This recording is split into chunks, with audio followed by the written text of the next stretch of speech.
I didn't feel guilty. I didn't feel anything. A chilling confession from a convicted serial killer.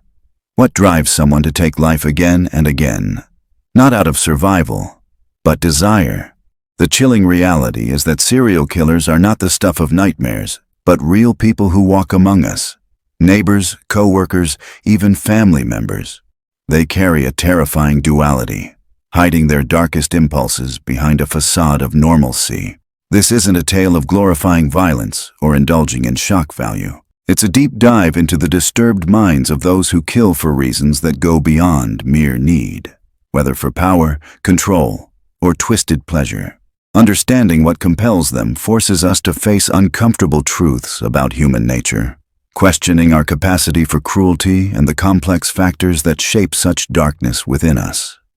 A serial killer is defined by the FBI as someone who kills 3 or more people over a span of a month or longer, with a cooling-off period between the murders. However, this simple definition doesn't fully explain the complexity of their actions. Unlike mass murderers, who are often driven by intense rage or a specific ideology, serial killers are typically motivated by a psychological need. This may include a desire for control, dominance, or the urge to act out twisted fantasies. Their actions aren't just about the act of killing, they're about satisfying deep-seated emotional cravings, which makes their crimes all the more chilling. The psychological gratification they seek turns murder into a personal ritual, a dark and deliberate choice that goes beyond the mere act of violence. Serial killers often share a set of core traits that define their behavior. A lack of empathy stands at the forefront. These individuals are unable to connect with the pain or suffering of others, viewing victims as mere objects to manipulate. They also possess a sense of grandiosity, seeing themselves as superior, often with the belief that they are smarter or more capable than anyone else. Ritualism is another key trait. Their crimes follow specific patterns, such as keeping trophies or staging crime scenes, which allow them to feel a sense of control. Finally, they often possess a disturbing charm, able to mimic normal emotions and blend into society, making their actions all the more deceptive. What causes these traits? Are they born from biological factors, shaped by traumatic experiences, or a combination of both? Understanding the roots of these behaviors can offer insight into how these dark personalities develop. In the 1960s, Psychiatrist J.M. MacDonald identified 3 childhood behaviors that could be linked to future violent tendencies, forming what is known as the MacDonald triad. The first sign is bedwetting beyond the age of 5, which is often tied to humiliation or abuse, signaling deep emotional distress. The second behavior is animal cruelty, where children display a disturbing need to dominate vulnerable creatures, practicing control over life and death. Finally, pyromania, an obsession with fire, often emerges as a way for children to assert power and control, with fire symbolizing both destruction and creation. While these behaviors do not guarantee that a child will grow up to become a serial killer, they are often seen as early warning signs of deep-seated issues that could later manifest in violent acts. The presence of these traits in childhood may suggest an underlying psychological disturbance, setting the stage for future harm.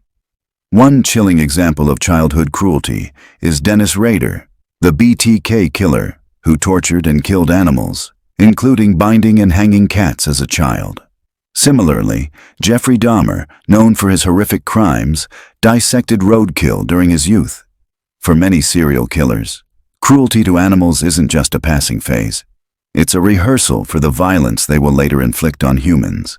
Trauma plays a significant role in shaping these behaviors, with physical or sexual abuse, parental neglect, or early exposure to violence often contributing to the development of violent tendencies. However, not every child who experiences such trauma grows up to become a killer. What differentiates those who do from those who don't? Is it a combination of genetic factors, environment, or perhaps the lack of early intervention that tips the scale toward violence? The answer remains elusive, but these early warning signs certainly suggest the presence of a deeper, more complex psychological disturbance. The brains of serial killers often reveal neurological red flags that contribute to their violent behaviors. One key area is the amygdala, an almond-shaped region responsible for processing fear and empathy. In many serial killers, this part of the brain shows reduced activity, leaving them unfazed by the suffering of others.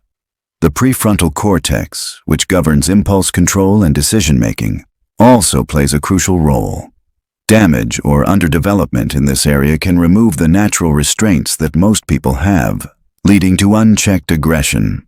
Additionally, the warrior gene, MAOA, is linked to aggression and may interact with early trauma, creating the perfect storm that drives violent behavior. While studies show high rates of this gene in violent offenders, it doesn't guarantee a murderous path. Environmental factors also play a significant role. Finally, psychopathy represents the ultimate emotional void. Psychopaths, like Ted Bundy, exhibit superficial charm, pathological lying, and a complete lack of remorse, making them especially dangerous predators. Bundy's ability to charm victims into his car is a chilling example of how these traits manifest. Serial killers can be broadly categorized into two types: organized and disorganized. Organized killers, like Ted Bundy and Wayne Gacy, are methodical and intelligent, often appearing socially competent and planning their crimes with precision. They tend to target victims they select carefully and are usually skilled at covering their tracks. In contrast, disorganized killers, such as Richard Chase, the vampire of Sacramento, are more impulsive and mentally unstable. They often target strangers and leave chaotic, disorganized crime scenes, indicating a lack of control or planning. Their actions are typically erratic and unpredictable. The motivations behind serial killing also vary. Hedonistic killers like Kraft kill for personal pleasure, whether for sexual gratification, thrill, or financial gain. Mission-oriented killers, such as Ridgway, the Green River Killer, believe they are ridding the world of a particular group, like prostitutes or racial minorities. Visionary killers, such as David Berkowitz, the son of Sam, claim they are driven by hallucinations or voices that command them to kill, often leading them to target random victims based on their delusions. Each type of killer embodies a different form of terror, shaped by their psychological makeup and motivations. Many serial killers lead seemingly normal lives, masking their brutal tendencies behind a facade of respectability. Dennis Rader, for example, was a church leader and a family man, all while committing his heinous crimes as the BTK killer. Similarly, Robert Hansen, known as the Butcher Baker, appeared to be a respected businessman in Anchorage, Alaska, even as he secretly hunted and murdered women in the wilderness. This compartmentalization allows them to blend in with society, keeping their darkest secrets hidden beneath a veneer of normalcy. As for why some serial killers confess, the motivations can be varied. For narcissistic killers like Dennis Rader, infamy is a driving force. Taking credit for their crimes offers them the recognition and validation they crave. Others may confess because they subconsciously want to be caught, driven by a need for punishment or an inability to live with their own actions. In either case, the confession becomes part of their twisted need for control and attention, highlighting the complexity of their psychological motives. The media often paradoxically turns serial killers into cultural icons, casting them as anti-heroes. Ted Bundy, for example, received fan mail from women who were fascinated by him, while the mysterious Zodiac killer's cryptic ciphers became pop culture puzzles, further fueling intrigue. This sensationalized coverage can inadvertently glamorize killers, sparking curiosity and sometimes even admiration. It raises an unsettling question. Does such extensive media attention inspire others to copycat these killers, seeking the same infamy and recognition? At the same time, society faces systemic failures that contribute to the rise of serial killers. Key red flags, such as signs of abuse, neglect, or mental illness, are often overlooked by schools, social workers, and law enforcement. Mental health systems, overwhelmed and underfunded, frequently fail to intervene early, allowing dangerous behaviors to escalate. Finally, the ethical dilemma arises. Should we study serial killers to understand their psychology and prevent future crimes? Or does giving them attention merely reward their pathological tendencies and fuel their desire for notoriety? This tension underscores the complexities of addressing such crimes in society. Behind every serial killer is a tragic truth: the victims. True crime narratives often focus heavily on the killers themselves, turning them into infamous figures. But in doing so, they frequently overlook the humanity of those who were murdered. These victims had lives, families, dreams, and futures that were stolen from them. It's crucial to remember that for every serial killer, there are countless silenced voices whose stories never get told. What we've learned through these tragic stories is profound. Early intervention in abusive homes can make a life-saving difference, potentially preventing future violence.